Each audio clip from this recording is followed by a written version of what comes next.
Hola a todos, vamos a comenzar alrededor de las 5. Vamos a estar esperando a que se conecten todos, así que mientras tanto lo invitamos a que puedan invitar a más equipos o más gente para que se conecten y esperamos y damos partida a las 5 en punto.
Ya, según mi celular, ya son las 5.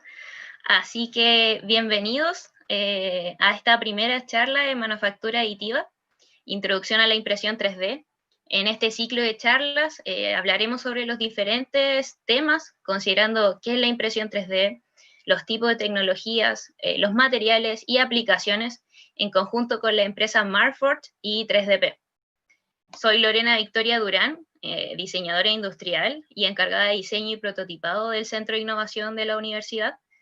Y recordarles que en el costado derecho de YouTube está la sección de preguntas. Al final de nuestro ciclo de charlas, de esta primera charla, vamos a ir respondiendo todas estas preguntas y dudas que aparezcan según el ciclo de charlas que tengan.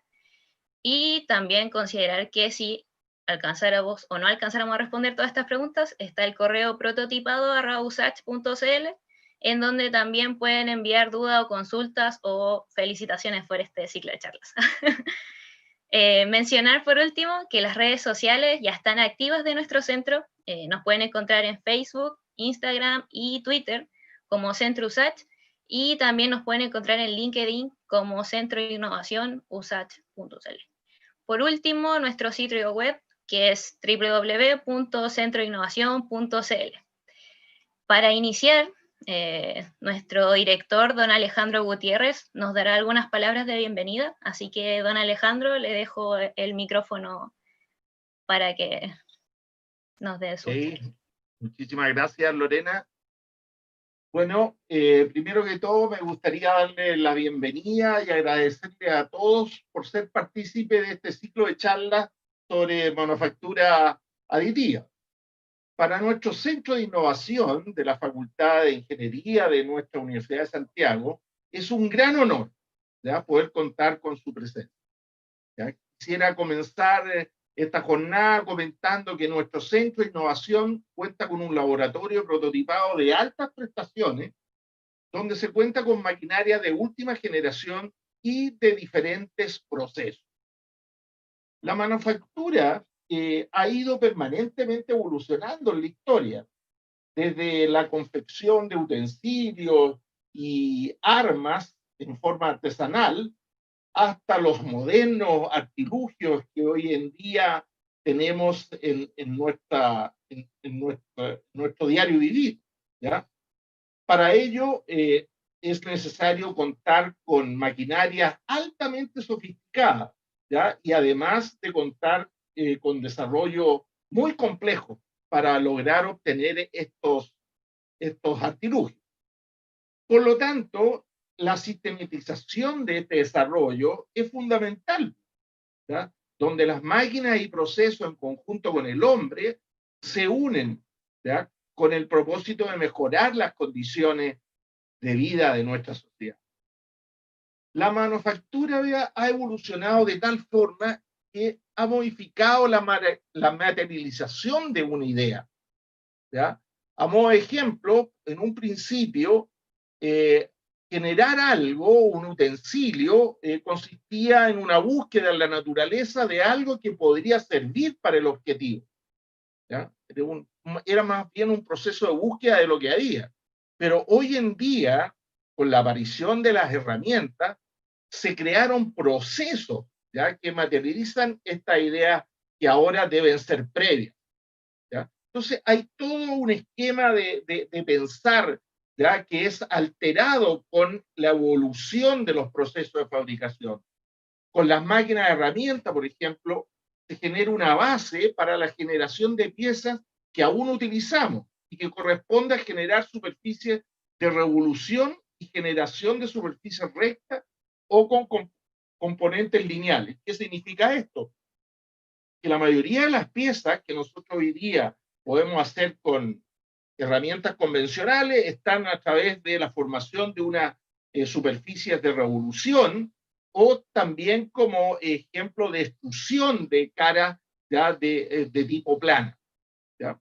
Eso es un esquema que para los más antiguos, como por ejemplo yo, que provengo de un espacio de tiempo en que solamente teníamos estas máquinas convencionales, ya podíamos solo rescatar material de una pieza inicial.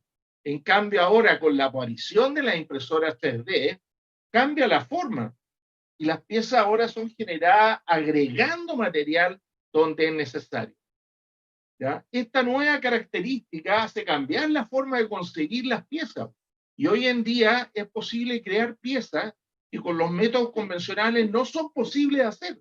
Fíjense bien, oye, eso es algo pero fundamental en este quiebre que se ha hecho con la manufactura 3D, ¿ya? Eso es uno de los objetivos que queremos dar a conocer en esta serie de seminarios que queremos realizar, ¿ya? Un poco centrado en la parte, digo yo, filosófica de cómo concebir y sacar mejor provecho de esto, lo que es la fabricación 3D, ¿ya? Esto ya hoy en día abre un campo de aplicaciones que no tiene límite, ¿ya? No tiene límite. Las geometrías que se pueden generar hoy día, evidentemente, están solamente delimitadas por la imaginación que puede tener cada uno de los diseñadores, ¿ya? O de las personas que están encargadas de generar el sistema, ¿ya? Un poco más con la parte contingente y que nos ha ayudado es cómo la utilización de este tipo de tecnología de impresión 3D nos ha permitido ya hacer colaboraciones en esta pandemia, ¿ya? Desarrollando mascarillas, desarrollando partes y piezas de respiradores, bueno, una serie ya de actividades que nos han permitido abordar algo que es una necesidad latente y que el tiempo juega un papel importantísimo, ¿ya? Que evidentemente en la evaluación de prototipos es fundamental, ¿ya? Para mejorar los tiempos de desarrollo de productos y que estos puedan llegar a satisfacer las necesidades, ¿ya? Yo quiero agradecer a Lorena porque es ella la que se ha encargado de la organización de todo esto en su área de académica de nuestro centro de innovación, ¿ya? Y también, evidentemente, la participación de las empresas que nos han colaborado ya de alguna forma en el desarrollo, como Markforged, 3DP y también Stratasys, que fue, digamos, uno de los pioneros que partió con esto, ¿ya? Por tal motivo, yo quiero darles la bienvenida, que disfruten de estos seminarios, ¿ya? Puesto que con nuestra visión, como le digo, conceptual y filosófica de esto, quizás le podemos dar una visión más profunda de lo que puede ser la impresión de 3D. Así que no me queda nada más que decirte que bienvenido, ¿ya? Y nada, ¿ya? Y a disfrutar. Muchísimas gracias. Muchas gracias, don Alejandro, por sus palabras, y también con esto entendemos que la manufactura aditiva llegó para quedarse. Por lo mismo empezamos con este ciclo de charlas y en esta ocasión nos va a acompañar Felipe Roa, que es director del área de fábrica digital de 3DP. Él tiene bastante experiencia en manufactura e impresión 3D, que lo disfruten muchísimo y que comience la primera charla. Muchas gracias, Lorena, por la introducción. Muchas gracias, Alejandro, por las palabras. Bueno, tal como lo dijo Lorena, mi nombre es Felipe Roa, soy diseñador industrial de la Universidad Diego Portales, director del área de fábrica digital en 3DP y docente en un par de clases en varias universidades. Primero, para comenzar hablando sobre manufactura aditiva, esta primera charla en esta serie, vamos a hablar sobre la introducción, los primeros puntos, vamos a poner tablas sobre la mesa para que estemos hablando dentro del mismo lenguaje, hablemos dentro de las mismas palabras, los mismos tópicos, y las charlas que siguen a continuación durante las próximas semanas, estemos todos nivelados y hablemos en el mismo lenguaje, hablemos de exactamente lo mismo. Así que, para poder comenzar, primero necesitamos partir con la pregunta de cómo se fabrican los objetos, cómo nacen las cosas, cómo llegamos al concepto de la impresión 3D. Vamos a darnos una vuelta un poquito larga, pero va a ser clave para que en las charlas que vienen más adelante podamos hablar nuevamente en el mismo lenguaje. Vamos a darnos, como lo dije, una vuelta un poquito larga, nos tenemos que remontar hasta el año 1760 aproximadamente, en la primera revolución industrial. Vamos a hacer una pincelada bastante amplia, bastante grande sobre las revoluciones industriales a lo largo de la historia. Cabe destacar que cada una de las fechas es solo un esquema, va a depender siempre del autor que queramos referenciar la fecha o el hito exacto, pero en este caso son solo como referencias para tomar en cuestión lo que estamos hablando. Devolviéndonos hasta el año 1760 aproximadamente, vamos a estar hablando sobre la primera revolución industrial, el primer gran hito donde aparecen las máquinas traccionadas por agua, por vapor, donde apoyan al ser humano, donde pasamos de trabajar solo con un par de herramientas, un par de palos, pasamos a trabajar con fábricas, con industria, empiezan a aparecer la gran industria, donde comenzamos a fabricar mucho más rápido, muchas más piezas, comienzan a aparecer nuevas aleaciones en los materiales, en los metales, se comienzan a descubrir nuevas funciones para que el ser humano vaya desarrollando nuevas tecnologías. 100 años después, aproximadamente en 1850, se da el hito de la segunda revolución industrial. Estados Unidos haciendo alardeo de la electricidad y la producción en masa. Aparecen conceptos como el Fordismo, esta gran serie de personas una al lado de la otra, apretando el mismo perno consecutivamente, sin descanso. Pero también aparecen las líneas de producción, los movimientos, el apoyo en el transporte y las producciones. Podemos ejemplificarlo, por ejemplo, con la película Tiempos Modernos, o si es que tienen, por ejemplo, un poco más de tiempo libre, pueden ver la serie Peaky Blinders, donde se ejemplifica perfectamente la segunda revolución industrial.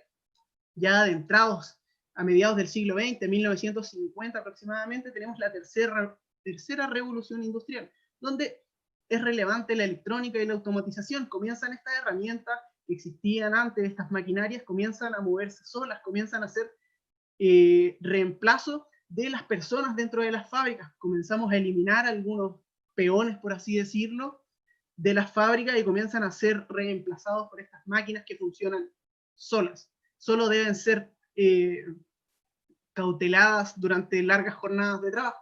Pero ya finalizando el siglo XX, comenzando nuestro siglo actual, comienza la cuarta revolución industrial, que se le denomina como manufactura digital, y es donde comienzan a aparecer conceptos interesantes y que son sumamente relevantes en nuestro día a día, en la actualidad, como lo es el IoT, el Internet de las Cosas, el Big Data, la globalización, dentro de otros. Estas máquinas que en la tercera revolución industrial comenzaron a reemplazar al hombre, ya en la manufactura digital, por medio del IoT y el Big Data, no solo lo reemplazaron, sino que además fueron capaces, por medio del Machine Learning, por ejemplo, de aprender de sus errores, y las máquinas pueden empezar a controlarse ellas mismas, generar básicamente una red neuronal, unas con otras, aprendiendo de sus errores, mejorando, optimizándose, etc. Es dentro de este marco de la cuarta revolución industrial, del Big Data, de la globalización, donde se enmarca la manufactura aditiva y la impresión 3D como concepto específico. Ahora, ya dimos el primer pie, la primera tabla, ahora vamos a hablar sobre qué es la fabricación digital. Nuevamente vamos a ver algunas pinceladas un poco más rápidas de ciertos conceptos. Es una serie de procesos de fabricación basada en maquinaria automatizada por medio del control numérico computarizado. Aquí un pequeño disclaimer en lo que sigue de la presentación. Vamos a estar hablando de muchas terminologías abreviadas por un par de letras. De aquí en adelante, cuando hablemos de control numérico computarizado o estas grandes herramientas, vamos a estar hablando de maquinaria CNC, para tenerlo en cuenta, ¿no? Pero finalmente todas estas máquinas buscan la finalidad de reducir costos y maximizar ingresos. Pero ¿cómo voy a trabajar o cómo voy a manipular estas máquinas de control numérico computarizado? Claramente por medio de un computador, de un software. ¿Pero qué software en específico? Vamos a ver una triada de software que nos complementan o aportan al trabajo de nuestro desarrollo. Primeramente tenemos los software CAD, que son los software del diseño asistido por computador. Acá en pantalla tenemos el ejemplo de Rhinoceros, de la empresa McNeil, que es uno de los cientos de software dentro del abanico del CAD, donde nos van a permitir, por ejemplo, visualizar, generar estructuras, pasar desde la hoja, pasar desde nuestra mente a el computador, poder visualizar ideas, poder comprenderlas, entenderlas, y de cierta forma ir bajando a una realidad. Luego, para poder llevarlas al mundo real, para hacerlas tangibles, nos vamos a apoyar en los software CAM, que es la manufactura asistida por computador. Tal como lo ven acá, está ejemplificado el software Fusion 360 de Autodesk. Probablemente más de alguno conoce software como Inventor, AutoCAD, todos anidados dentro de la marca Autodesk. En este caso, a diferencia del anterior, podemos ver algunas piezas que ya están modeladas dentro de este software CAD, y por medio del CAM podemos ver estas rutas azules, que son la previsualización, cómo uno prevé los tiempos de trabajo de una herramienta de desbaste, de una herramienta que va restando material. De esta forma nosotros podemos controlar cuánto material vamos a utilizar, cuánto tiempo nos vamos a demorar, podemos prever errores si es que lo que estamos fabricando efectivamente es fabricable o no. Y finalmente, dentro de esta triada de software, tenemos, por ejemplo, SolidWorks, que entra dentro de la categoría de los software CAE, que es ingeniería asistida por computador. Los software CAE nos van a permitir poder analizar y estudiar algunas de nuestras geometrías previamente diseñadas en módulos CAD, para entender, por ejemplo, análisis de elementos finitos, análisis de fluido, análisis térmico, dentro de muchas otras propiedades. Nos van a permitir entender y previsualizar antes de la manufactura cómo se va a comportar nuestra pieza frente a determinado esfuerzo o frente a determinadas situaciones en el mundo real. Ahora que ya comprendemos cuáles son las herramientas básicas, vamos a hacer una pequeña comparación un poquito burda entre lo que es la fabricación digital y la fabricación tradicional. Tenemos acá ejemplificado por medio de imágenes los dos tópicos más grandes o los dos extremos más grandes, donde al lado izquierdo tenemos esta línea fordista, donde se ve a cada uno de estos obreros armando un motor, probablemente haciendo la misma parte y la misma pieza del motor eternamente, y al otro costado tenemos una línea completamente automatizada de brazos electrónicos, KUKA o cualquier otra marca, que va haciendo una red entre cada uno de los brazos, se van comunicando entre ellos y van de modo sin personas, sin humanos, automáticamente fabricando, en este caso, una carrocería. Pero si nos vamos a estas dos líneas, tenemos que, si comparamos la fabricación tradicional con la fabricación digital, en base a los costos de producción tenemos una gran diferencia. ¿A qué nos referimos con esto? Vamos a poner el ejemplo en fabricación tradicional si es que hablamos de plásticos inyectados. y si es que hablamos de manufactura digital o fabricación digital, impresión 3D. Vamos a tener estos dos ejemplos, a pesar de que en cada mundo hay otras posibilidades. Pero, ceñiéndonos solo a la inyección en plástico en lo que respecta a la fabricación tradicional, el costo inicial de producción es altísimo, porque para poder generar una inyección en plástico necesitamos un molde de aluminio, de acero o cualquier otro metal que tiene procesos complejos, tiene que ser trabajado con tiempo, y toda la maquinaria que rodea una inyección es de un costo elevado, versus la fabricación digital, donde el costo inicial de producción es sumamente bajo. Hoy por hoy podemos encontrar una impresora 3D en, no sé, PC Factory, por debajo de los 200.000 pesos, 300.000 pesos, y un rollo de filamento que nos permita imprimir en 3D por menos de 20.000 pesos. O sea que estamos hablando de una inversión inferior a los $300, versus el otro donde solo el molde, sin considerar ni la máquina ni la mano de obra, estamos hablando de miles de dólares. Luego nos vamos al origen fabril, en lo que es fabricación tradicional. Si uno piensa inyectar o si uno piensa grandes producciones, todos tenemos en la cabeza Asia, China, Taiwán, Corea, etcétera, todos estos países del sudeste asiático o de Asia en general, donde su industria es mucho más grande, su sistema productivo es mucho más complejo, versus si hablamos del origen fabril de la fabricación digital, como lo mencionaba anteriormente, cualquiera de nosotros podría tener en su casa una impresora 3D y no hay nada más local que la pieza de uno, que el living, que la casa propia. Por lo mismo, si hablamos de logística, en la fabricación tradicional, claro, uno es poder inyectar una pieza en plástico, pero una vez que está inyectada, esta pieza está en China. O sea, tengo que moverla por puertos, por aeropuertos, sean barcos, sean aviones, tengo que ver containers, tengo que ver aduanas, es un sistema súper complejo de permisos, de orígenes, etc. Un papeleo, una burocracia gigante, que también tiene asociado un costo, versus que la logística de la fabricación digital es una logística de última milla. Por ejemplo, si es que yo no tengo una impresora 3D en la casa, podría ir a imprimir al centro de prototipado de la universidad, y mi logística tiene que ser respecto a saber cuánto me voy a demorar en metro de llegar de mi casa al centro de prototipado, y no es más que eso. Al igual forma con las iteraciones. Si es que hablamos de fabricación tradicional, manufactura tradicional, son semanas lo que nos demoremos en hablar con el proveedor en China, que de por sí estando en Chile ya es complejo, ya es difícil. Tenemos no solo barreras de distancia, sino tenemos barreras de lenguaje, etc.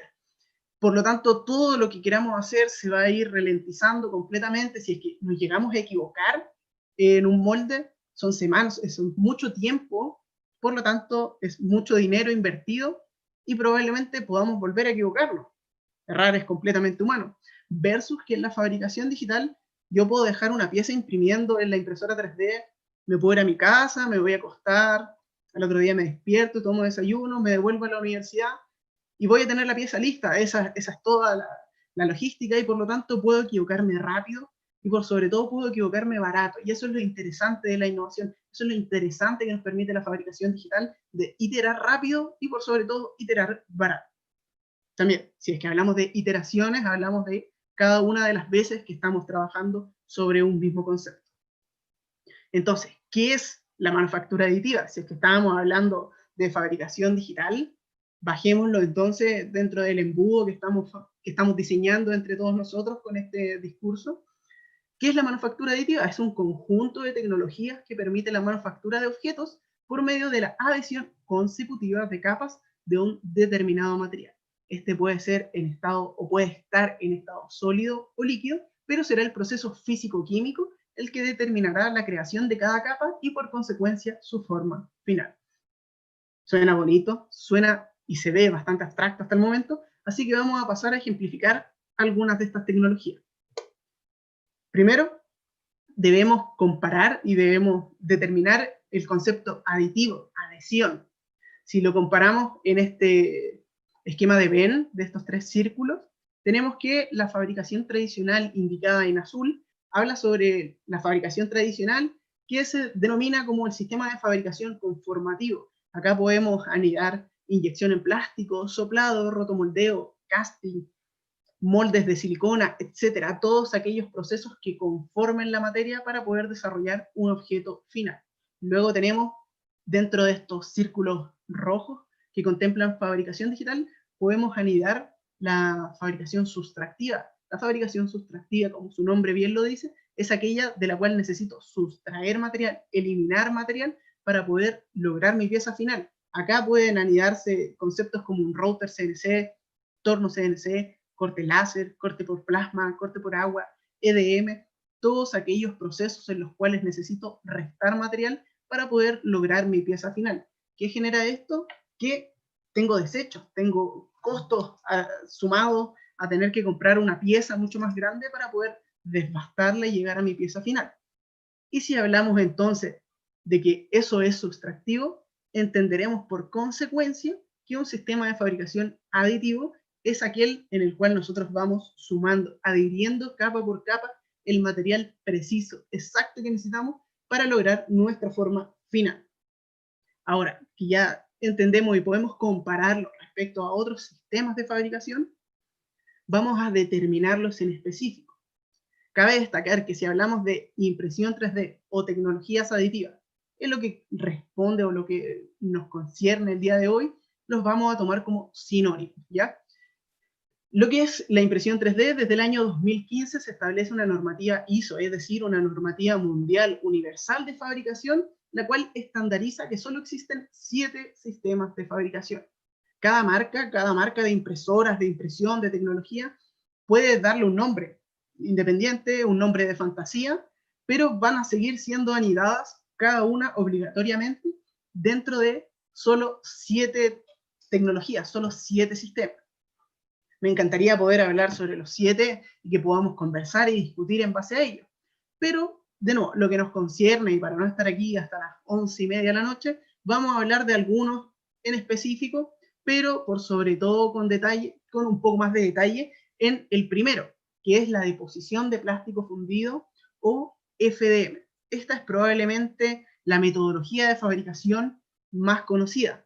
Acá tenemos un video que cabe destacar, está sumamente acelerado, sumamente apurado, ya que no es tan rápido, pero se puede ejemplificar como el extrusor, que es la pieza que podemos ver acá, al costado derecho superior, es el extrusor. Por esa pieza va a elevar su temperatura acá al centro, y eso va a hacer que el filamento, el material, este hilo con el que nosotros estamos trabajando, pueda ser extruido y depositado capa por capa. Vamos a devolver y le vamos a dar otra vista más al video para que vayan percatando cómo cada una de las capas se va adhiriendo y va sumando uno a uno. Esto, si nosotros lo hubiésemos querido hacer en un sistema, por ejemplo, inyectado, este molde sería gigante, sería carísimo. Esto, pese a que aquí dura un par de segundos, de todas formas son 4 o 5 horas, no estamos hablando de un proceso que dure días tampoco. Luego, si seguimos conversando y seguimos determinando algunas, a un costado derecho de la deposición de plástico fundido o FDM, tenemos la sigla SLA. El sistema de impresión SLA, o estereolitografía, como su nombre original lo indica, es el sistema de impresión más antiguo. Uno podrá pensar que la impresión 3D, como la conocemos hoy por hoy, existe hace 10, 5, 12 años. No es el caso. La estereolitografía fue el primer sistema de manufactura aditiva, de impresión 3D, en ser creado, inventado, patentado en los años 70. Es decir, ya lleva varios años en desarrollo. La diferencia que tiene la estereolitografía por sobre la deposición de plástico fundido es que la deposición de plástico fundido, como les comentaba, tenemos un filamento en estado sólido, el cual se calienta y se va depositando capa por capa. En la estereolitografía es un proceso completamente inverso. Tenemos un estanque, un bowl, por así decirlo, con resina en estado líquido, y esta resina tiene la propiedad de que es fotosensible o fotocurable, por lo tanto, con la acción de la luz, de una luz en una frecuencia específica, en una onda específica, logra curarse, sinterizarse y volverse un sólido. ¿Esto qué genera?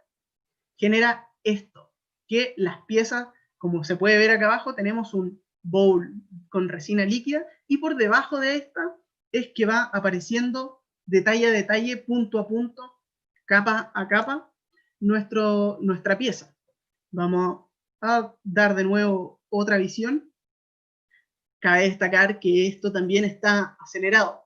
Ningún sistema de impresión es tan rápido, pero cabe destacar que es considerablemente más rápido que otros sistemas.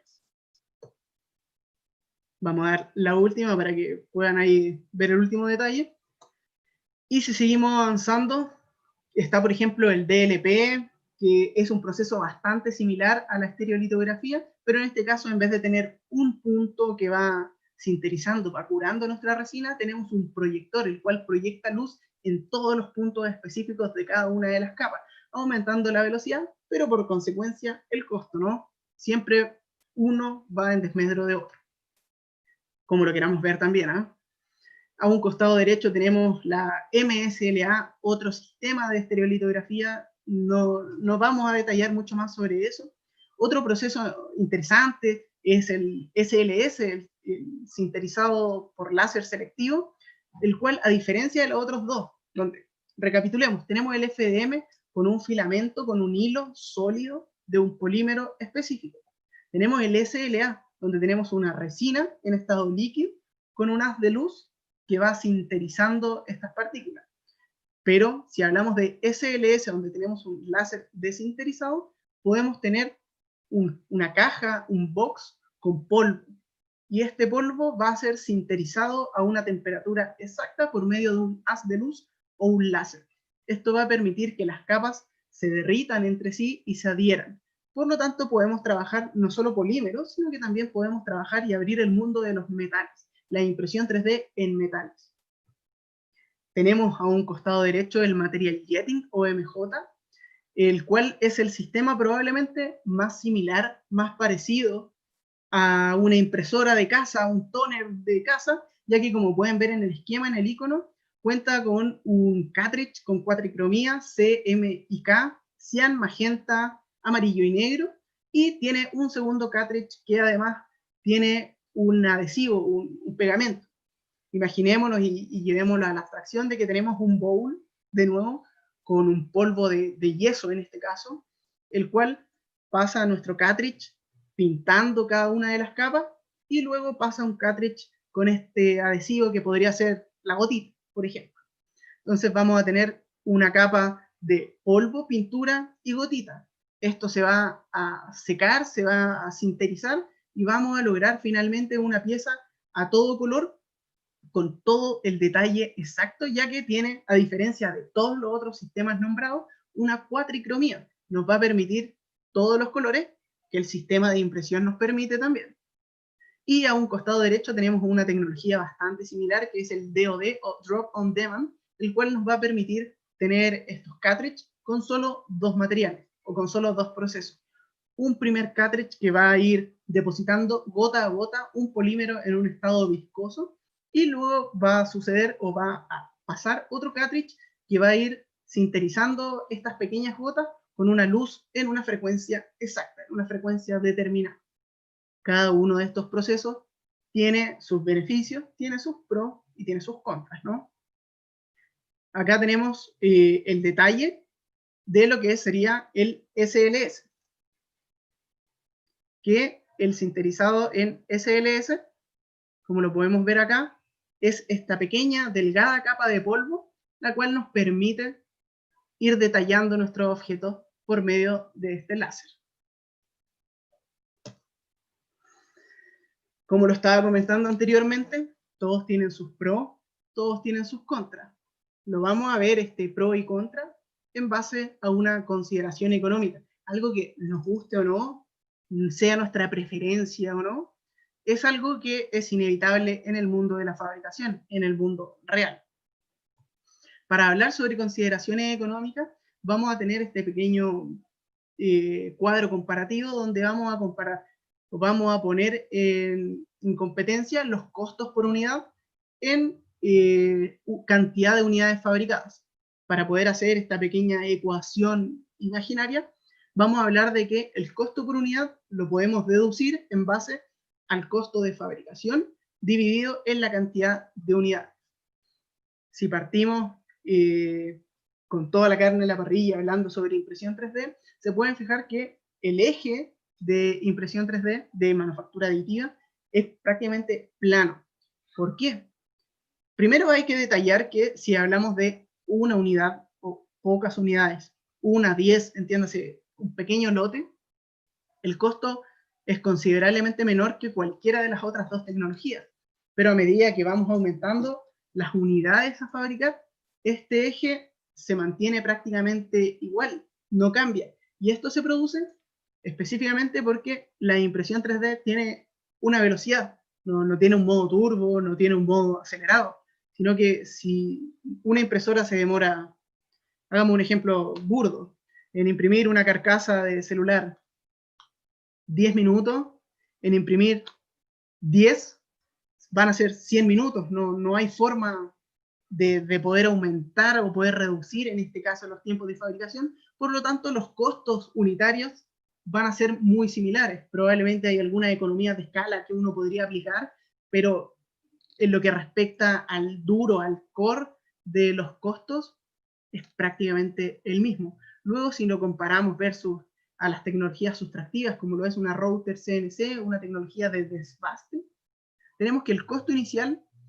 es bastante alto, es elevado. ¿Y esto por qué? Porque, por ejemplo, si yo quisiera hacer un taburete, si yo quisiera fabricar una silla en una router CNC, tendría que comprar una plancha de 2,40 m por 1,20 m, eso es más o menos lo que está estandarizado en Chile.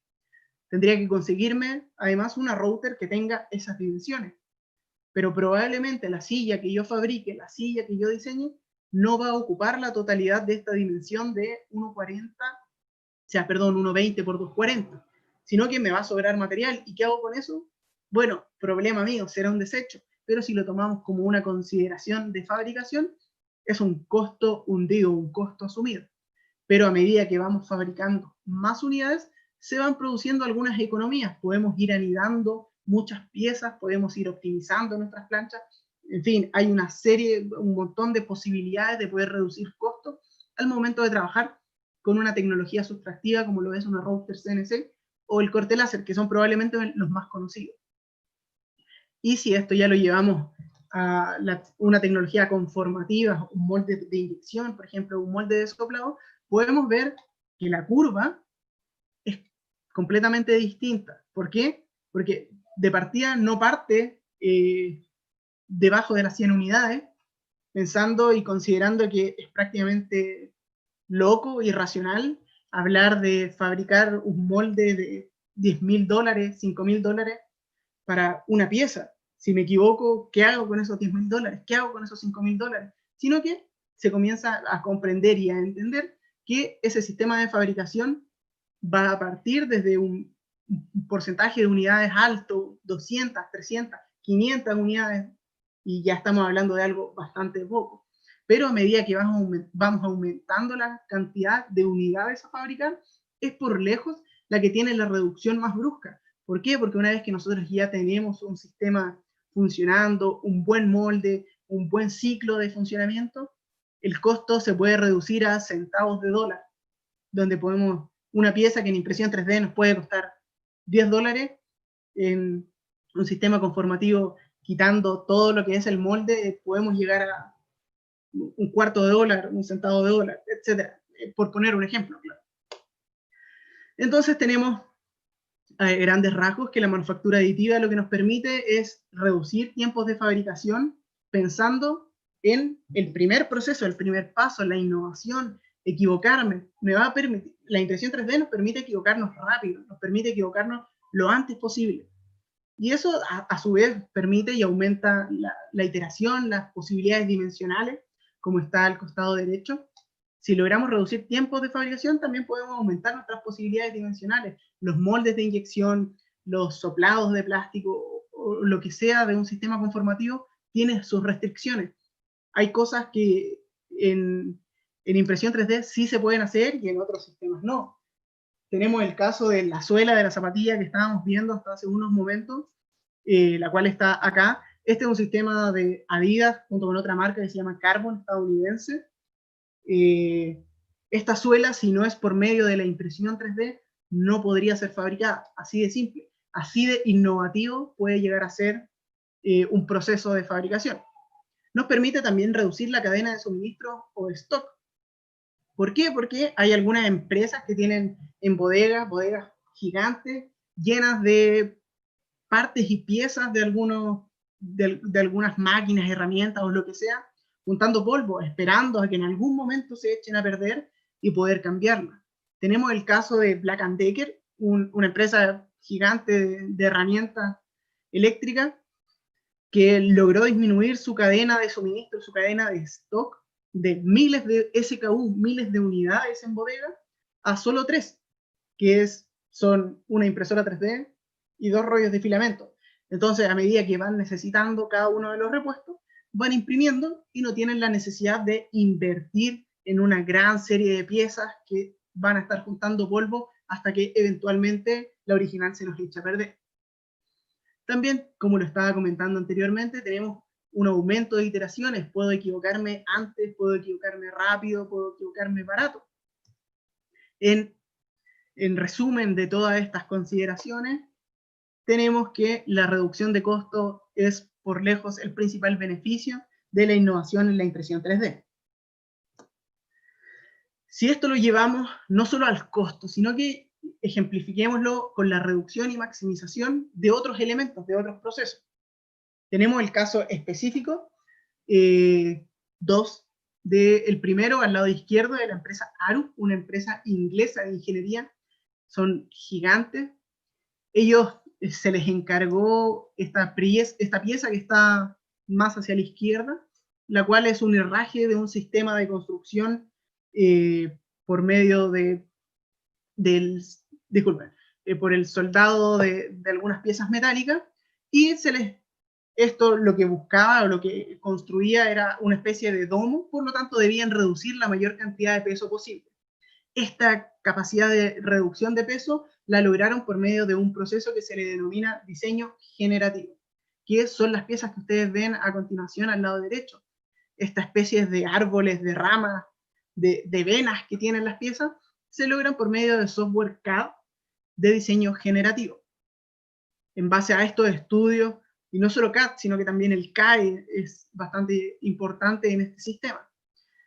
Estas piezas, las piezas finales, que es la que está más hacia la derecha, podemos ver que el resultado final es una pieza un 32% más resistente, utilizaron un 50% menos de material y una reducción del 75% del peso. El mandante de Arup solo buscaba reducir el peso, y no bastó con eso, sino que se redujo la cantidad de material que se utilizó, como también se aumentó la resistencia del material.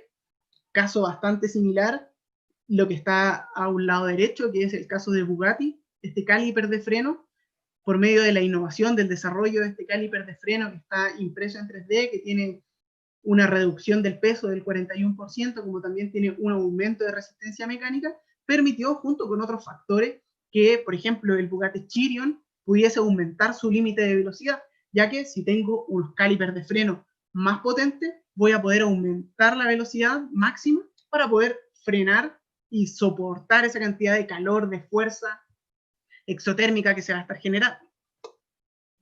También nos permite replicar la naturaleza, desafiar la evolución, que la manufactura aditiva, que la manufactura digital nos permita desafiar la naturaleza o desafiar la evolución, es un precepto bastante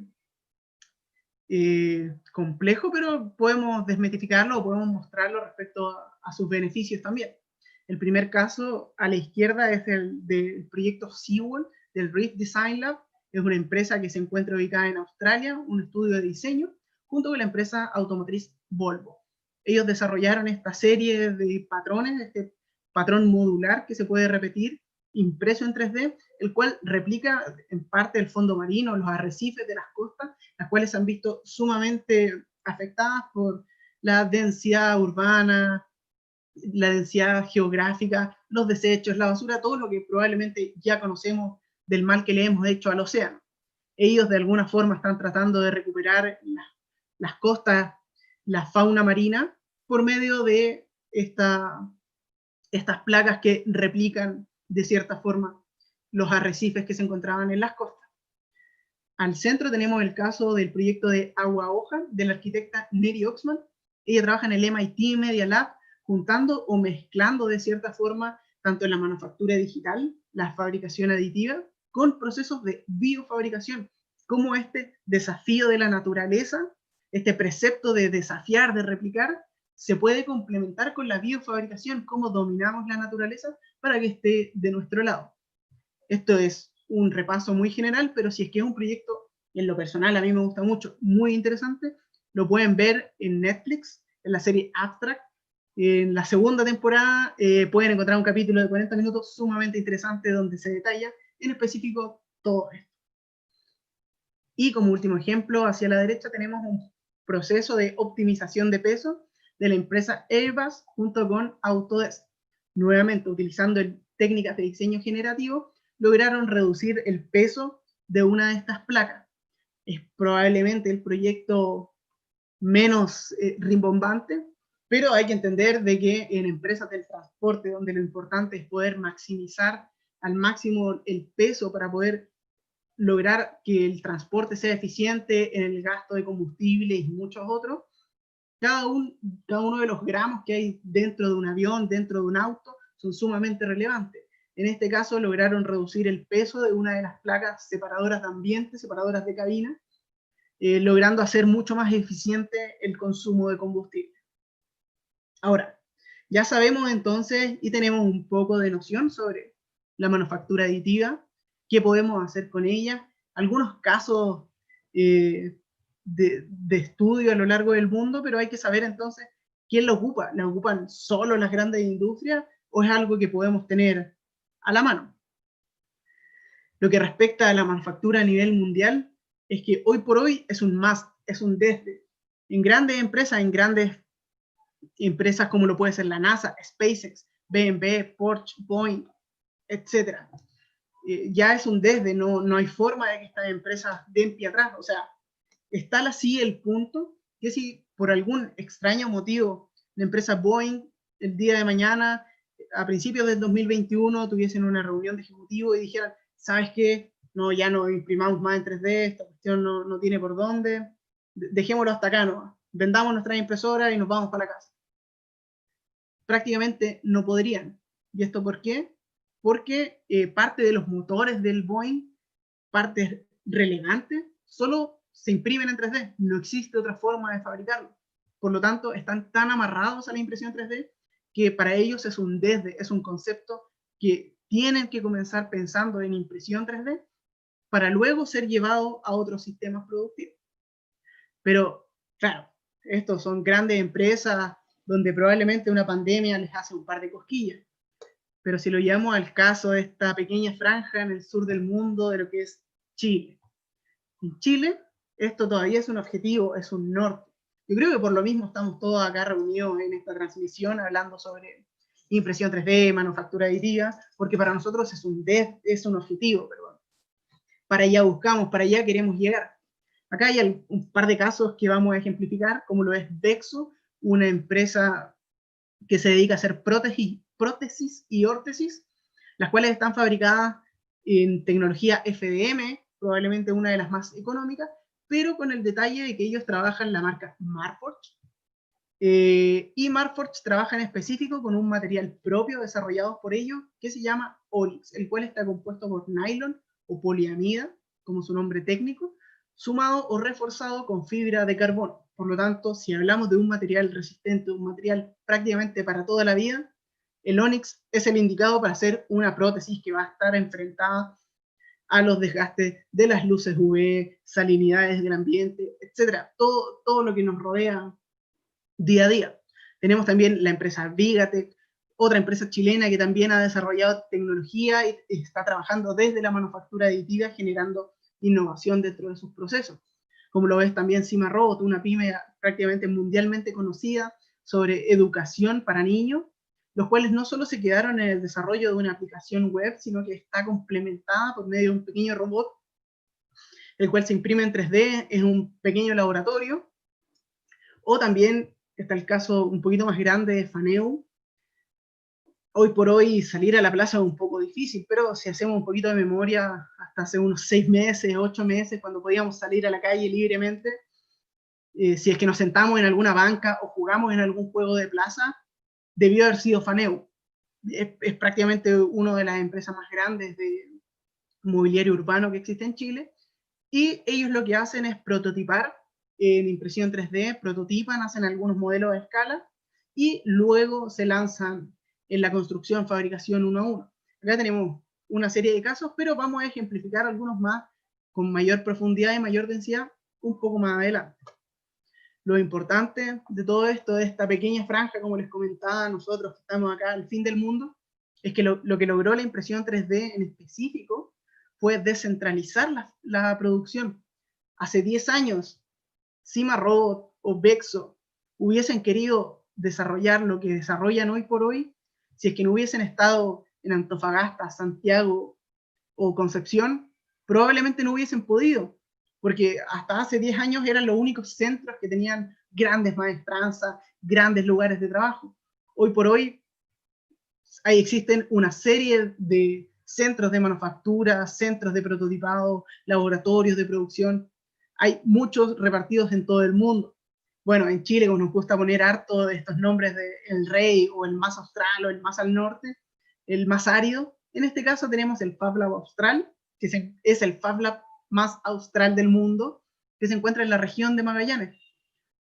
Se encuentra básicamente al sur del mundo, y ellos desarrollan tecnología, tienen routers, tienen impresoras 3D, trabajan con el medio ambiente, trabajan con todo el mundo que los rodea, por lo tanto han logrado generar tecnología para muchos de nuestros compatriotas. También tenemos el caso, no solo hablamos de universidades, como lo puede ser la Universidad de Chile, la Universidad de Santiago, o prácticamente cualquiera, sino que también tenemos instituciones privadas, como lo es el Fab Lab Santiago, o incluso aún más sorprendente, el Fab Lab del Colegio Alberto Blesgana, ubicado en el centro, un Fab Lab sumamente interesante. Si tienen la opción de buscar sus redes sociales, su página web, es un colegio pequeño, pero que ha invertido una cantidad de recursos muy interesantes. Ellos tienen clarísimo cuál es el norte, pero a grandes rasgos a lo que quiero llegar es que hemos logrado descentralizar la producción. Se puede trabajar con una impresora 3D en Arica, en Putre, en Cuyuhuapi, prácticamente en cualquier lugar del mundo. Es cosa de tener una impresora 3D, un poco de luz, corriente eléctrica, 220 volts, enchufarnos y estamos listos. Pero un Fab Lab no es la única metodología, no es el único modelo que existe, sino que hay varios, como lo es el centro de prototipado, que es quien nos recibe y quien nos ha invitado el día de hoy. Muchas gracias, Felipe, por todos estos conocimientos que nos has dado. Y también comentarle un poco en qué consiste el laboratorio de prototipado de este Centro de Innovación de la Universidad de Santiago. Este centro y este laboratorio nace el año 2018, en octubre, así que ahora en octubre vamos a cumplir 2 años desde la inauguración, y con el objetivo de ser un complemento para los distintos laboratorios que existen dentro de la universidad, y así poder potenciar y complementar los desarrollos tecnológicos que se ejecutan, y estos pueden ser complementados con las metodologías de prototipado y nuevas tendencias tecnológicas. Por lo mismo, se integra a la disciplina del diseño como colaborador para la ingeniería y también para otras facultades de la misma universidad y también de la industria. Si pasa, Felipe, una diapositiva, se va. Ahí está el laboratorio. Desde ahora es difícil invitarlos a todos o a quienes quieran ir y conocernos, pero les presentamos ese video de que puedan ver un poco cómo es el laboratorio, cómo está distribuido. Y como equipo también apoyamos tanto a investigadores como a estudiantes para que puedan elaborar todo tipo de prototipos. Con esto reiterar estas metodologías en el desarrollo y validación de la hipótesis que tengan planteadas. Por otro lado, apoyamos al sector productivo con servicios de prototipado. Más adelante vamos a ver algunos ejemplos que hemos desarrollado con empresas y también con emprendimientos. Si bien les había mencionado que la manufactura aditiva llegó para quedarse, nos ha pasado mucho que estas nuevas tecnologías no se conocen al 100%. Por lo mismo entendemos que estamos dentro de una universidad Y como ente educador se propone el área de Academia de Prototipado para enseñar y asesorar en metodologías para el desarrollo de prototipos, el manejo de las impresoras 3D y otros equipos. Estas asesorías y cursos se han realizado a estudiantes y académicos, como desde cómo utilizar una impresora 3D, también la concepción de diseñar para impresión 3D, que es completamente diferente cuando uno necesita este proceso de fabricación, y con el mismo foco enseñar y entregar estas nuevas tendencias y aplicarlas en el desarrollo de prototipos para la validación en las innovaciones. Por lo mismo, contamos con diferentes herramientas y equipos dentro del mismo laboratorio. Los separamos nuevamente en manufactura aditiva y sustractiva, en donde, por ejemplo, en aditiva contamos con una impresora FDM Fortus, la cual utilizamos mucho en casos que necesitamos usar materiales como asa, policarbonato o nylon. También tenemos la Objet 260, la cual utiliza otro tipo de tecnología y otro tipo de materiales. Es una resina que se genera un fotocurado, y con esto también generamos otro tipo de dimensiones, morfologías, tamaños, dimensiones, también una gama de colores diferentes, porque otro sistema de impresión 3D. Por otro lado, tenemos una Mark II, que es una impresora que imprime con materiales compuestos. ¿Esto qué quiere decir? Que imprime con un material X y un material Y, y este material Y puede ser una fibra como fibra de carbono, Kevlar, fibra de vidrio de alta densidad y fibra de vidrio. Entonces se generan otros mecanismos y otros diseños también con esta misma impresora. Y por último, tampoco desmerecerlas, pero contamos con estas impresoras ya más básicas de escritorio, como se les dice, que son las Prusa, también Minerva, que es de un emprendedor de la Universidad de Santiago, y por último MakerBot, la cual usamos solo PLA para prototipos iniciales, donde que se quiera ver como la forma. Tampoco desmerecer este tipo de impresión, porque sí se pueden lograr buenos mecanismos y buenos diseños y que soporten unos buenos esfuerzos mecánicos según el diseño que se genere. Y por el otro lado, está esta línea de manufactura sustractiva, en donde contamos con cortadoras láser, las cuales pueden cortar hasta 6 milímetros de espesor. Por lo general cortamos acrílicos, MDF o cartón o cuero, también madera se puede hacer. Y lo que no se puede hacer en las cortadoras láser, lo hacemos en una router CNC, que es la siguiente, la cual utiliza fresas, y dependiendo de la fresa uno puede ir mecanizando un bloque o un diseño X. No olvidar también que estos son algunos de los equipos que tenemos en el laboratorio, pero también tenemos escáner 3D, que es más para la ingeniería inversa. Entonces, en el caso de que ustedes tengan un objeto que se echó a perder una pieza, se puede escanear esa pieza, pasarla a un computador, a un programa CAD, ir editando y volver a imprimir esa misma pieza. Y así arreglar el objeto que se echó a perder o que se perdió esa misma pieza. Esto, con todas estas impresoras, muchas son únicas en Latinoamérica y también en Chile. Eso nos ha dejado y ser parte de una red en Latinoamérica, que conectamos con otros laboratorios como Perú, Brasil o Estados Unidos también. Y esto nos da la libertad de que si en el caso que no tuviéramos las capacidades técnicas o la experiencia en el ámbito, no sé, de una medicina o de algo muy específico, podemos contar con este equipo de asesores y que nos van ayudando y como colaborando en todas las dudas y consultas que queramos hacer. Por último, constantemente estamos diseñando nuestro laboratorio de prototipado en el Centro de Innovación, y estamos siempre intentando y buscando nuevas tecnologías y también maneras de enseñar estas metodologías. Por lo mismo estamos como en proceso de tener otro tipo de impresoras, ya como de impresión de 3D de metales. Entonces ahí vamos a estar con otro tipo de aplicaciones, de otro tipo de tecnologías.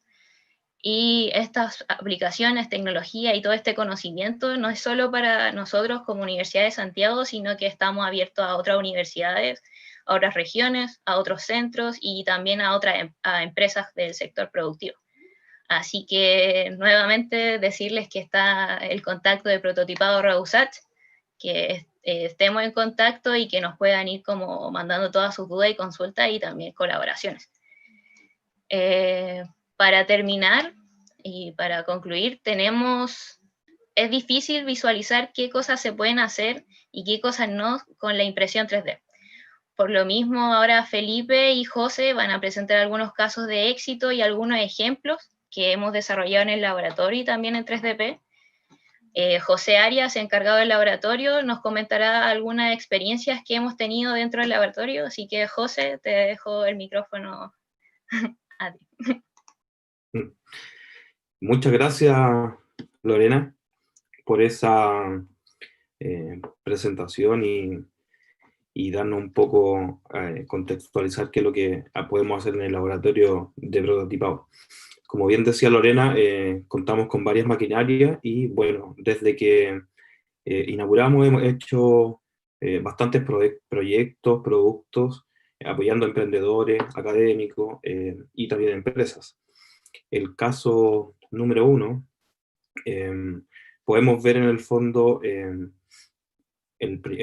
caso, el primero, fue una solicitud que nos hizo el LIXTEC, que para los que no saben es el Laboratorio de Investigación y Control de Calidad de Cueros Textiles que pertenece a la USACH.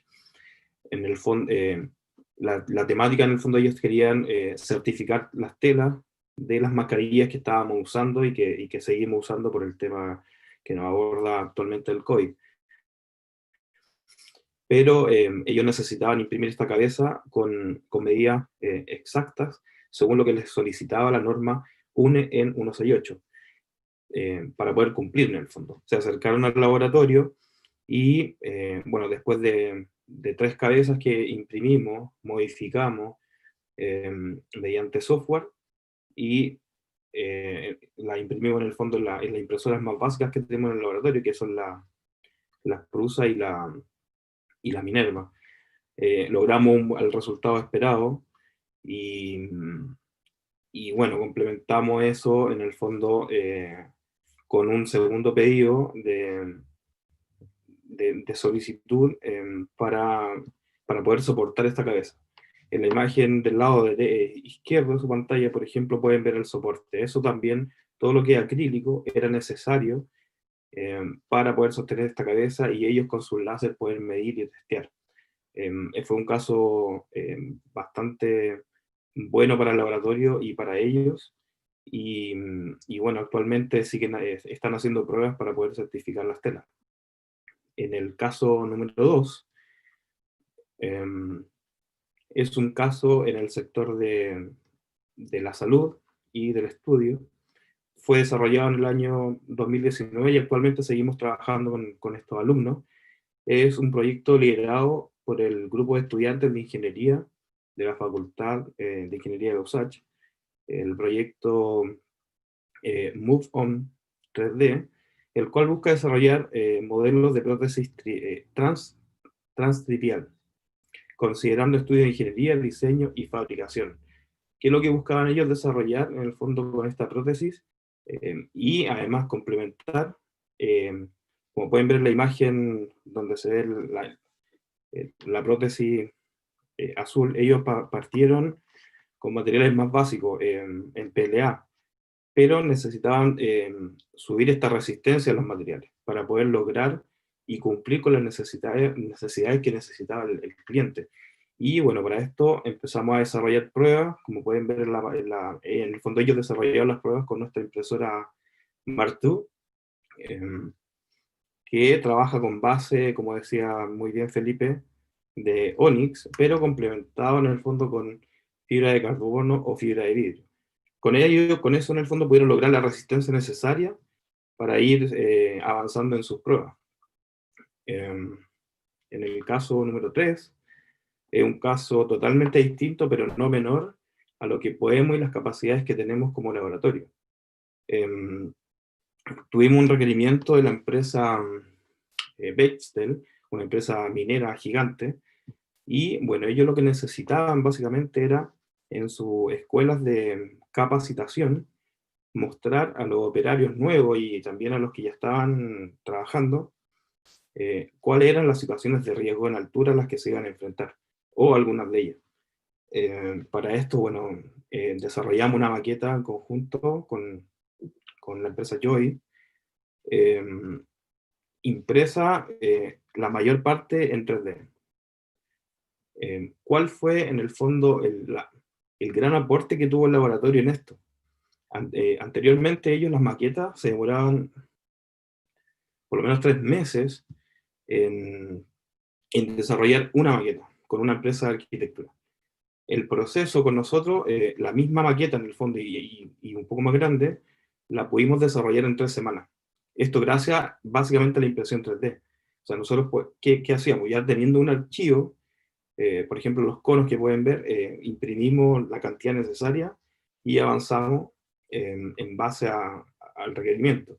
La maqueta se complementaba también con realidad aumentada, la cual los usuarios podían descargar una aplicación en su celular o con una estándar que ellos también proporcionaban. Obviamente, el trabajo de postproducción que tuvimos en el laboratorio y con el equipo, no, a lo mejor no se ve reflejado acá, pero también es grande, o sea, se imprime y hay un proceso de post-tratamiento. En el siguiente caso, es un caso en el sector de la odontología, y básicamente es un producto, como pueden ver, que son molares. ¿Ya? El requerimiento que nos hicieron para este proyecto era para que los alumnos de odontología pudieran practicar con estos molares en el fondo como si estuviera interviniendo un paciente. ¿Cuál es la ventaja que lograron con nosotros? O sea, nosotros tenemos, por ejemplo, la Object 260, que además de imprimir puede mezclar materiales, mezclar texturas de materiales en un mismo elemento. Entonces, estos molares, internamente el nervio es un material blando. Entonces, cuando el alumno podía, en el fondo, trabajar sobre el material y se encontraba dentro con el nervio, básicamente lo más próximo a lo que es la realidad. Es un proyecto interesante y es dentro de las aplicaciones que nosotros tenemos como capacidad en el laboratorio. O sea, tenemos varias, lo que explicaba Lorena, tenemos varias máquinas y si no podemos cumplir con una, lo hacemos con otra o vamos mezclando. Y en el siguiente caso, este es un caso bien interesante. Como anécdota, contarles que fue nuestro primer cliente externo del laboratorio. Habíamos tenido alumnos y emprendedores, pero este fue el primer externo. Es una jeringa dual para inyección de salmones, ¿ya? Básicamente la empresa, después de haber buscado en Chile y en distintos lugares donde pueden imprimir y desarrollar su proyecto, y no haberlo encontrado, porque obviamente no cumplían con las necesidades que el diseño requería, llegaron al laboratorio. Y bueno, la imagen de la derecha están las piezas que nosotros imprimimos con nuestra Object, que en el fondo logra resoluciones de óptima calidad. La jeringa, en el fondo, él podía imprimir todo lo que era la carcasa y partes de unión, pero las específicas, que eran por donde se inyectaban estos dos elementos, no lograba la resolución de 0,1 que él esperaba. Bueno, llegó al laboratorio, después de un par de pruebas, ir modificando el modelo, finalmente pudimos llegar y bueno, quedó súper contento y después nos pidió otros trabajos y bueno, hasta ahora seguimos trabajando con ellos. Y bueno, eso obviamente es muy bueno para nosotros. El caso siguiente tiene que ver en el fondo con el sector de la salud y fue desarrollado en el año 2019. Llevó un académico con su asistente en fondo, y ellos mostraban en el fondo el polígono de Willis. ¿Okay? Para los que no saben, el polígono de Willis es el área de unión de varias arterias en la parte inferior del cerebro y que permite que la sangre entre por la carótida interna del tronco basilar a través de las arterias vertebrales. Básicamente, para resumir, es el filtro que regula el oxígeno en la sangre que sube y baja al cerebro. Pero ellos, claro, tenían todo su equipo para poder testear y medir esto en persona. Pero cuando llegaban a mostrar su proyecto y explicaban a la gente qué es lo que era el polígono de Willy, así como yo les explico a usted ahora, la gente no se podía imaginar. Entonces, llegaron al laboratorio y bueno, con nuestra Fortus imprimimos el polígono y bueno, quedaron fascinados, o sea, pero el trabajo no estaba terminado, o sea, teníamos que complementar, porque en el fondo era lo que ustedes ven en rojo, el polígono, pero ok, ¿cómo sustentamos esto? ¿Cómo lo llevamos? Además, ellos tenían que ir a presentar a Bélgica, entonces ahí salió la problemática de cómo lo llevamos esto. Y bueno, siguiendo las imágenes, hicimos corte láser del cerebro y tenía básicamente cumplía con lo que ellos necesitaban. Y bueno,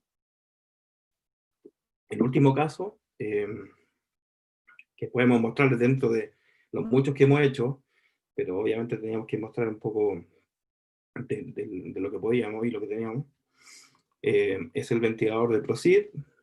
También en un trabajo, bueno, en nuestro último proyecto en el que hemos estado trabajando, y tiene que ver con todo lo que es el COVID.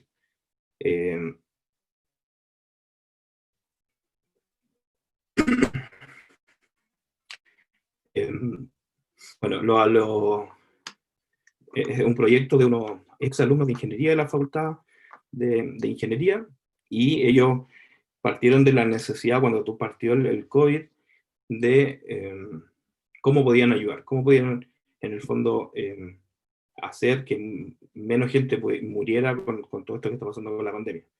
Y bueno, todos se enfocaron en desarrollar ventiladores de muy grande escala, ¿ya? Pero ellos se enfocaron en este ventilador móvil. Básicamente lo que ellos querían lograr, y bueno, trabajaron también con la posta central, era qué pasaba, por ejemplo, con nuestros pacientes en el traslado. En el traslado en ambulancia, en el fondo de un lugar a otro. Y básicamente lo que se hace ahora es manualmente bombear. Ellos en el fondo crearon este ventilador, llegaron al laboratorio y todo lo que es la parte estructural que pueden ver en la imagen izquierda se imprimió con nuestra Fortus, y bueno, actualmente seguimos trabajando con ellos. Es un proyecto que está en desarrollo, están en la última etapa de certificación, y nada, es como un poco lo que le podemos mostrar en el laboratorio. Dejarlo invitado, cuando esto pase, nos contactan, Lorena después les va a decir en el fondo cuáles son los medios de contactarnos, y bienvenido, cuando nosotros todo esto pase, bienvenido al laboratorio, desde ya están invitados, y los dejo con Felipe para que le explique un poco los casos que ellos tienen. Muchas gracias, José. Vamos a retomar un poquito, tal como lo dijo José, con algunos casos de estudio que hemos desarrollado a lo largo de estos últimos años junto a 3DP.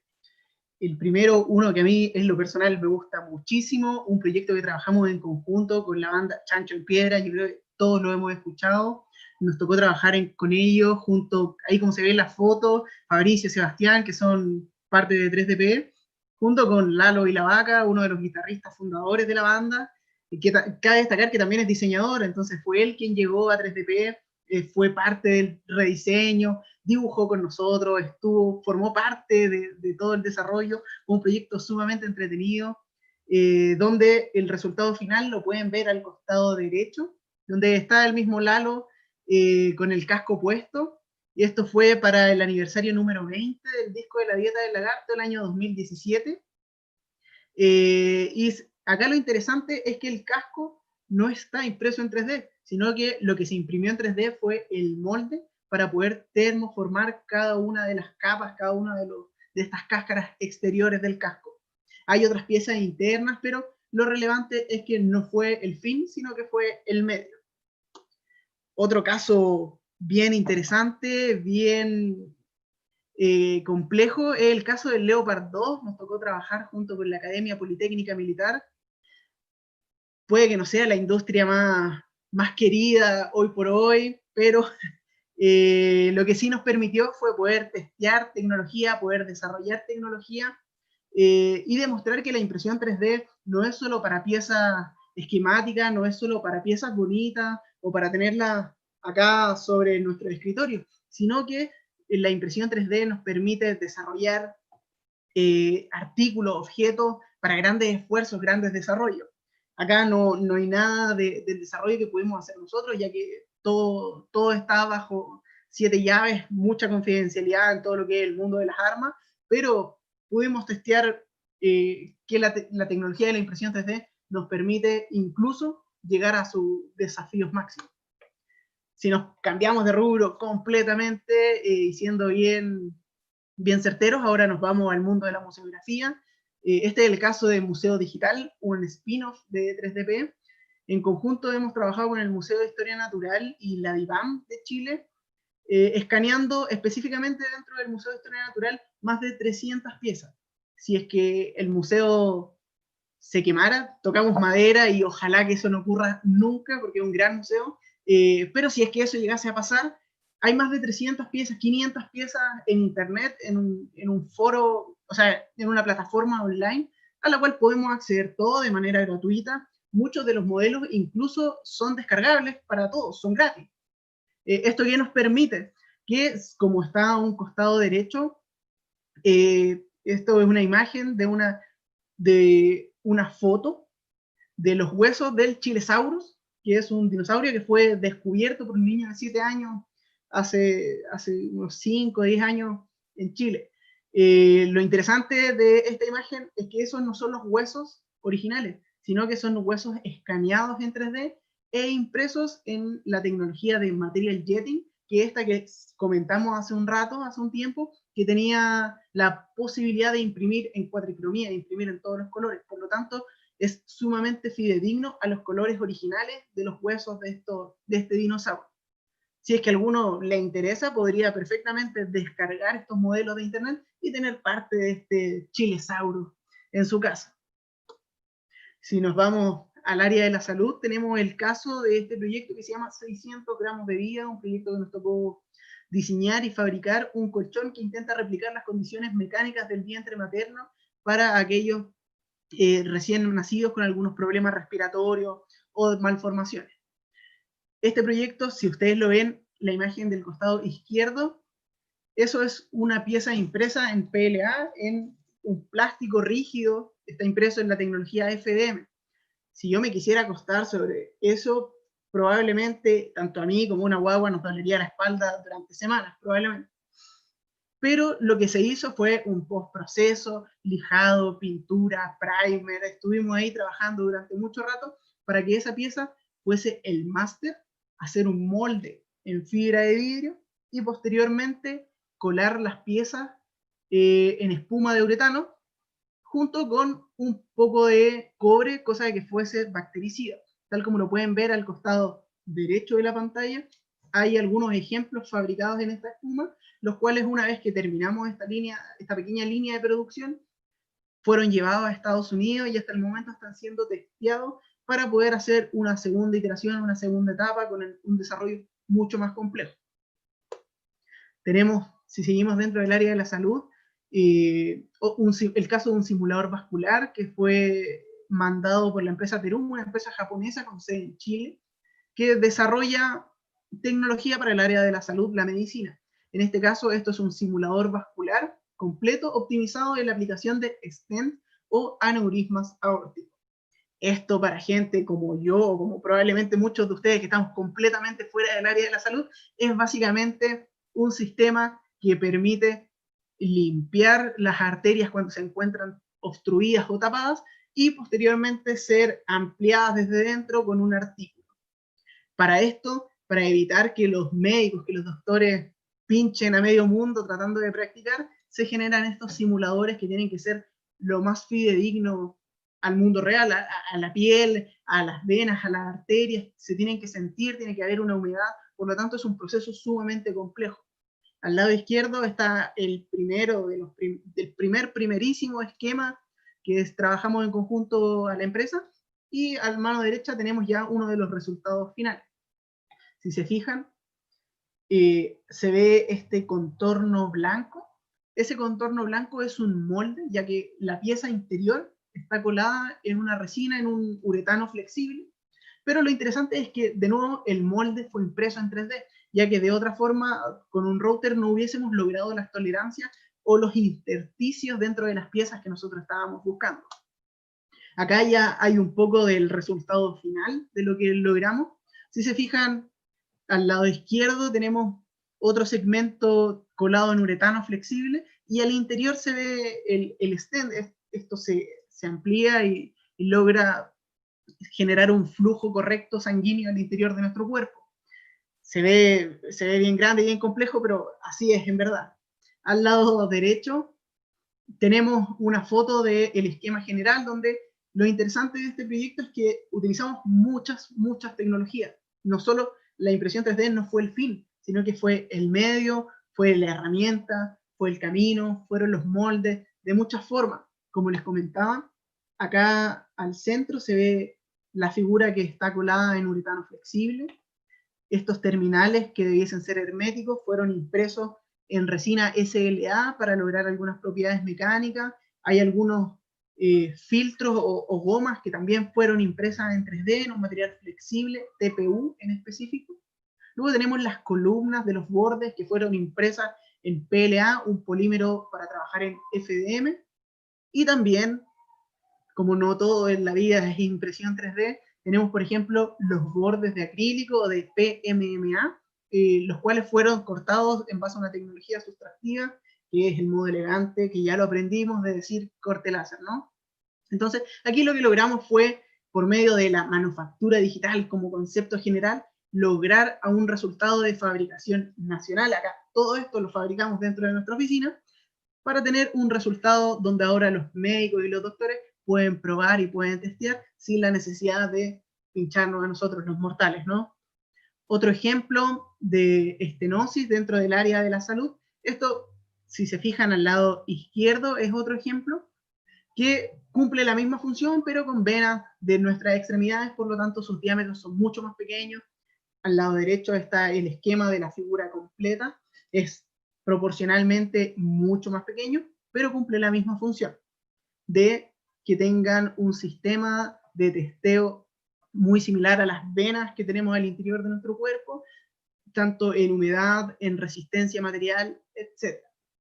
Lo importante, y recapitulando tanto los casos de estudio que nos mostró José del centro de prototipado, como los casos de estudio que hemos visto de 3DP, es que la impresión 3D no es el fin, no debemos engolosinarnos. Puede ser una tecnología sumamente interesante, sumamente motivadora, pero no hay que olvidar que existen otros sistemas de fabricación. No nos podemos cegar solo por la impresión 3D, sino que hay que comprender que no es el fin, sino que puede ser el medio para poder lograr un objetivo mucho más grande, que en nuestro caso, y en el caso lo comparto con el centro de prototipado, es la innovación, del centro de innovación, ¿no?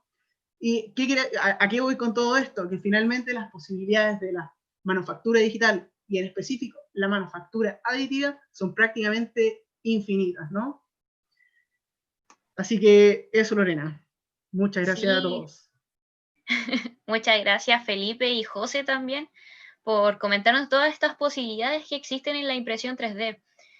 También ver la impresión 3D como un medio y que nos facilita para el desarrollo de nuestras ideas, y que puede ser un fin o también puede ser como un medio de... Concluyendo, vamos a pasar a las etapas de preguntas. Hay alrededor de 8 preguntas en el chat, así que voy con la primera pregunta, que es de Víctor Palma, que pregunta: ¿qué software gratuito hay para crear prototipos que sean exportables a formatos que sirvan para realizar impresiones 3D? Así que ahí, Felipe, si puede respondernos. Voy yo. Software, tal como lo comentamos al principio, un software CAD, que sería en este caso para poder modelar y exportar, a un software CAM que logre imprimir en 3D. Hay muchos.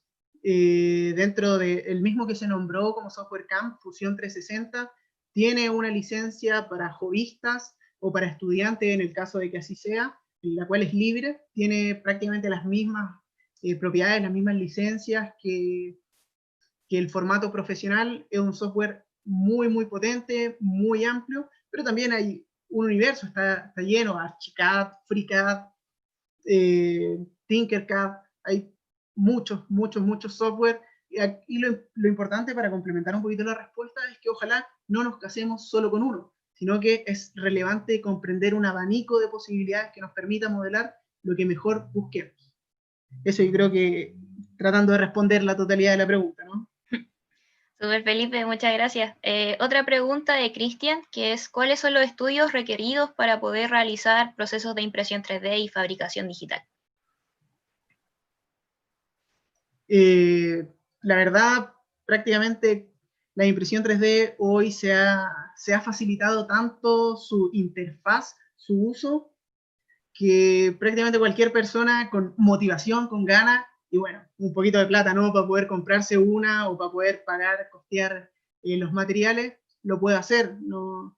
En mi caso, al igual que Lorena, soy diseñador, como también conozco ingenieros, conozco kinesiólogos, conozco prácticamente a cualquiera que le interese y le motive, lo va a poder hacer. Claramente, desde la ingeniería, la arquitectura, el arte o el diseño mismo, se entregan conocimientos técnicos desde la escuela, pero no es nada que uno no pueda aprender hoy por hoy desde el internet, ¿no? Por algo estamos acá también reunidos todos juntos. Sí, muy cierto, el autoaprendizaje. Damián Chen pregunta, ¿cuál es la resolución mínima que puede alcanzar en cada tipo de impresión? Uy, aquí podríamos estar hablando hasta las 11 de la noche, pero para hacerla un poquito más corta, si lo comparamos a las probablemente más fáciles de conseguir o las que más accesibles, por lo menos en Chile, tenemos el FDM y el SLA. En FDM estamos hablando de micrones, puede ser, o si lo queremos ver desde los milímetros, desde 0.3 milímetros, 0.2 milímetros, pero ya cuando hablamos de impresión en SLA, en resina, podemos llegar a un fragmento de milímetro tan pequeño que comienza a medirse en micrones, que es una décima de milímetro, y estamos hablando de 50 micrones, 100 micrones, 200 micrones, si es que ya queremos hacer algo un poquito más rápido. Y cabe destacar que cada una de las tecnologías, además, se ve limitada por el material que estemos trabajando. Ese también es un factor sumamente relevante. Súper. Otra pregunta más que hace Julián es, ¿cuál es la diferencia en tiempos de impresión entre las impresiones FDM y SLA, considerando el mismo volumen de impresión y similar calidad, relleno, etcétera? Ya, también, de nuevo, nos enfrentamos a una pregunta que se vuelve muy abstracta, ya que vamos a estar hablando de materiales muy distintos y siempre va a depender de qué es lo que buscamos con esto. ¿Queremos hacer algo esquemático o algo funcional? Probablemente dentro del mundo del FDM hablemos de un cubo, de algo que no necesita función, pero acá lo relevante es que hablemos de algunos tiempos que en el FDM podrían ser 5 horas, el mismo cubo podría estar impreso en una SLA, en una impresión rápida, en 2 horas, 3 horas. Puede ser un poco más rápido. Pero siempre del abstracto, que depende mucho del material, de lo que queremos buscar, etc. Sí, completamente, y también depende obviamente del diseño, de cómo pongamos la pieza, cómo la posicionamos, los volúmenes y el relleno, todas estas otras cosas, es muy variable esos mismos porcentajes. Claro, de hecho, ahí para especificar ahí lo último y completar la respuesta, es que si ya nos ponemos bien quisquillosos con la respuesta, no podríamos llegar a hacer la comparación del mismo porcentaje de relleno y las mismas capas, ya que probablemente un material impreso en en resina tenga propiedades distintas, por lo tanto voy a tener que vaciarlo, voy a tener que hacer una cáscara más delgada, versus que en el FDM, en un filamento, como tiene una resistencia estructural un poquito menor, voy a tener que aumentar las capas, voy a tener que disminuir la velocidad. Entonces, incluso, pese a que estemos hablando de impresión 3D, podríamos hablar de que estamos hablando un poquito de peras y manzanas, ¿no? Sí, completamente. Otra pregunta va para el laboratorio. Dice, son dos preguntas, que es de Gabriel, que dice, ¿el centro de prototipado está abierto a todas las unidades académicas de la universidad? Efectivamente es así. Nosotros estamos abiertos a toda la comunidad universitaria y también a la comunidad de otras universidades. Así que les reitero, prototipado@usach.cl.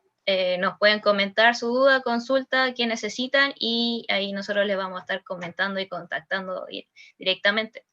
Y la otra pregunta es, ¿qué tipo de impresiones ofrece la mejor resolución al menor costo? Nosotros, como le comentaba José, en el caso del LICTEC, tuvimos que imprimir esta cabeza, la cual se hizo con una Prusa, que es una de las impresoras como más básicas en cuanto a la impresión 3D, ya que solo funciona con PLA, y aún así fue alrededor de 0,1 milímetros de alto por cada capa. Entonces funciona bastante bien, y aún así uno puede después masillar todo este mismo como impresión 3D, aplicarle una laca y hacer todo este post-tratamiento para reforzar aún más las paredes que uno imprime.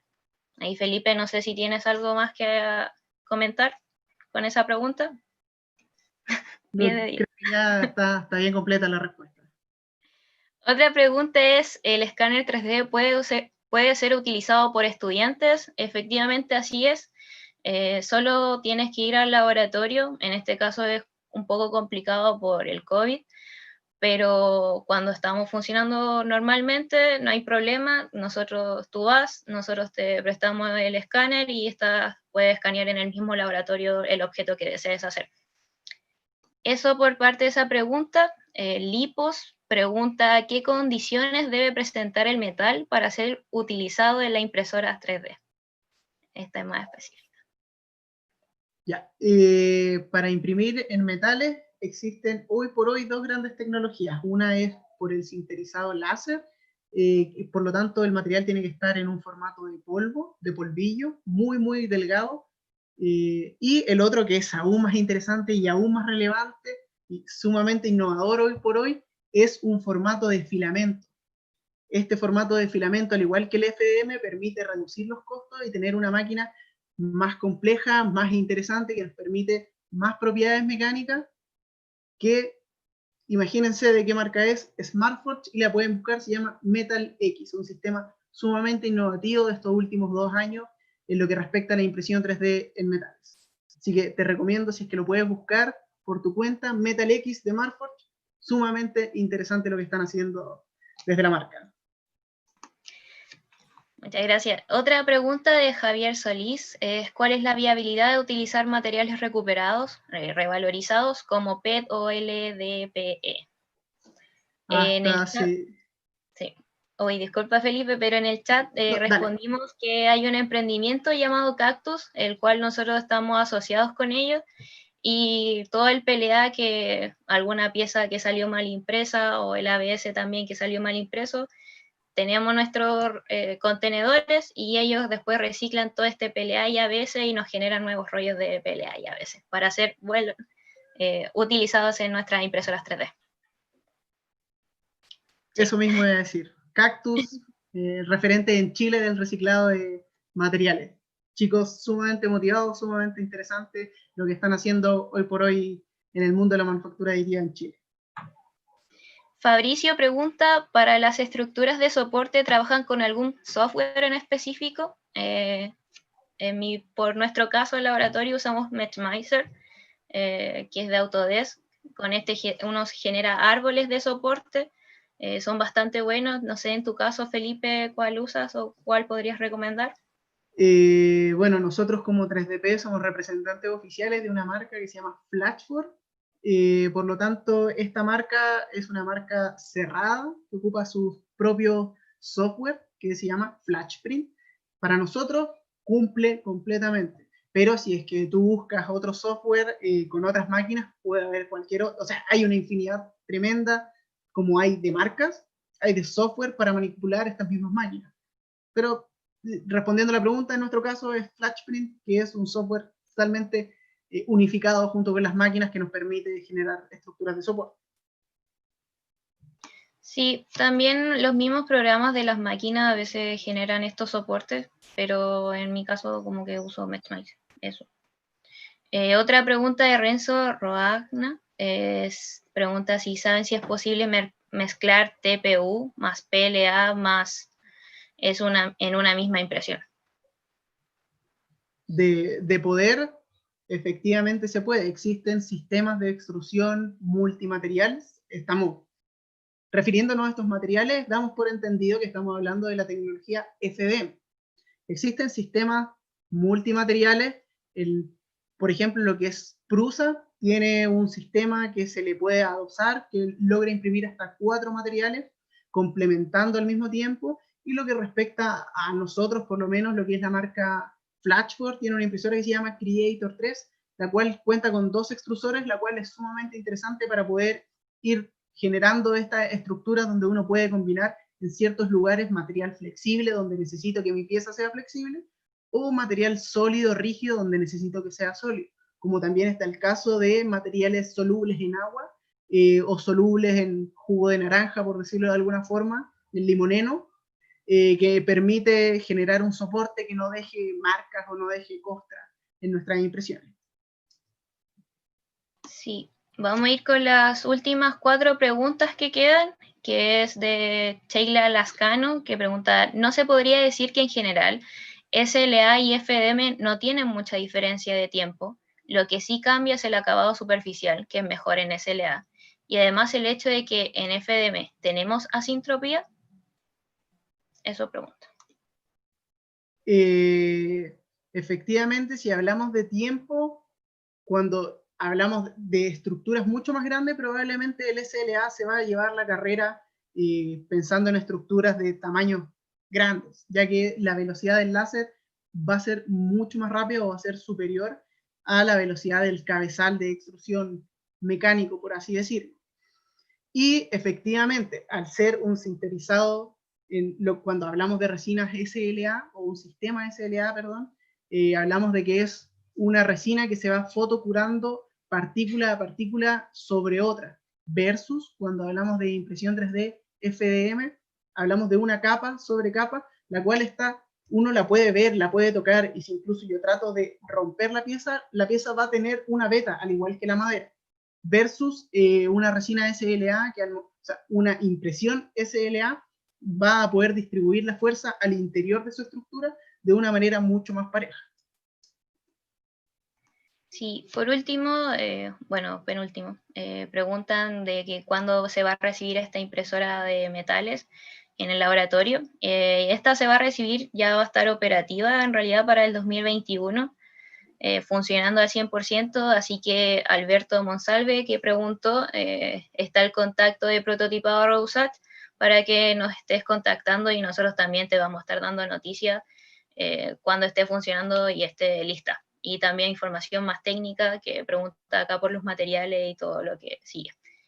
Por último, Josera Rojas, que pregunta, dentro de los distintos tipos de impresoras 3D, ¿se puede manejar la forma en la que se imprime? Es decir, las veces que he impreso cosas a veces, parte de un extremo, luego va al otro y vuelve al inicio. Técnicamente sí se puede, ya que la manera de controlar una impresora 3D, que esto nos ayuda a recapitular un poco desde el comienzo. Hablamos de que las máquinas CNC, control numérico computarizada, son aquellas que nos permiten fabricar digitalmente. Una impresora 3D es, por consecuencia, una máquina CNC. Y toda máquina CNC debe ser manipulada por medio de un código de números, código numérico. Este código numérico se le denomina o se llama código G. Independiente sea el movimiento que tenga que hacer, todas tienen la misma estructura de un código G, que son instrucciones que uno le entrega a la máquina respecto a moverse de un punto A un punto B en determinado perfil o en determinada velocidad. Efectivamente, yo podría manipular el código G o desde un software mucho más complejo, podría generar rutas en la cual vaya, imprima desde cierto segmento hasta otro segmento, por ejemplo, imprimiendo, no sé, si es que hablásemos de un perro, imprimir la cabeza y luego imprimir la cola. De poder, se puede, pero cada uno de los software logra una automatización y una optimización de rutas tal que a medida que uno busca, si es que uno busca experimentar, se puede hacer, pero los software hoy por hoy son tan completos y tan fiables que yo en lo personal prefiero no meter mano ahí dentro de cada uno de los códigos G. Súper, muchas gracias. Estamos terminando con la mayoría de las preguntas que estaban y también debido al tiempo. Si quedaron dudas que no alcanzamos a responder o que no respondimos como ustedes deseaban, contáctenos a Prototipado Reusach y ahí podemos darles como más detalle y más tips en cuanto a esto de la impresión 3D. Por último, muchísimas gracias por haber llegado hasta aquí. Fue una charla bastante larga y también espero que hayan disfrutado mucho de esta primera charla. Agradecer la participación de todas y todos. También los invito también a que nos puedan seguir en nuestras redes sociales, que es en Facebook, Twitter e Instagram como Centro Usach. Y recordarles que la próxima jornada, que es el próximo miércoles en el mismo horario, es de materiales compuestos y sus aplicaciones en la impresión 3D. ¿Esto qué quiere decir? Que es estos materiales que les comentaba que es un material A, más una fibra de carbono, fibra de vidrio, y que uno va generando estas morfologías que se genera y se va como reforzando. Así que muchísimas gracias a todos.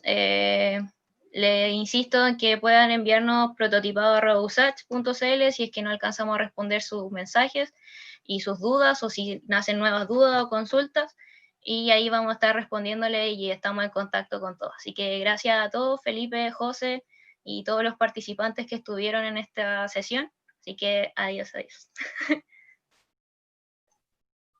Chao a todos, muchas gracias por llegar hasta el final. Nos vemos en una próxima oportunidad.